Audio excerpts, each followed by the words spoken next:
قال النبی صلی اللہ علیہ وسلم خیرکم من تعلم القرآن وعلمہ کما قال علیہ الصلاۃ والسلام۔ نبی علیہ الصلاۃ والسلام کا ارشاد گرامی ہے، فرمایا کہ تم میں سے بہترین شخص وہ ہے جو قرآن خود سیکھے اور دوسروں کو سکھائے۔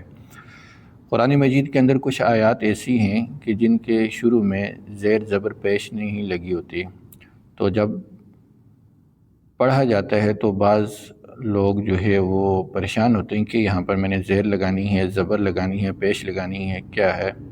تو اس کے لیے بڑا آسان الفاظ کے اندر ایک قاعدہ ہے، وہ ذکر کروں گا اور وہ بورڈ پہ ملاحظہ فرمائیے گا۔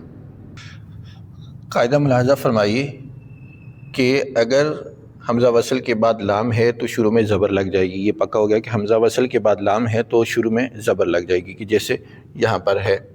اور اگر اس فعل کے اندر تیسرے حرف کے نیچے زیر ہے یا تیسرے حرف کے اوپر زبر ہے تو دونوں صورتوں میں حمزہ وصل کے نیچے زیر آ جائے گی۔ جیسے یہاں پر یہ تیسرا حرف ہے، زیر ہے، اور یہ تیسرا حرف ہے، اوپر زبر ہے، تو دونوں صورتوں میں نیچے زیر آ جائے گی۔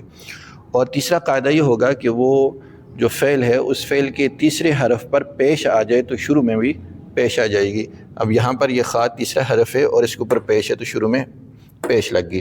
تو یہ ہوا کہ اگر شروع میں لام ہے تو زبر لگ جائے گی، اگر فعل کے تیسرے حرف پر زبر ہے یا تیسرے حرف کے نیچے زیر ہے تو شروع میں زیر لگ جائے گی، اگر فعل کے تیسرے حرف پر پیش ہے تو شروع میں پیش لگ جائے گی۔ بس یہ مختصر سا قاعدہ ہے اور اسے یاد رکھیں، انشاءاللہ آپ کی یہ غلطی کبھی نہیں ہوگی اور کبھی آپ سوچیں گے بھی نہیں قرآن پڑھتے ہوئے۔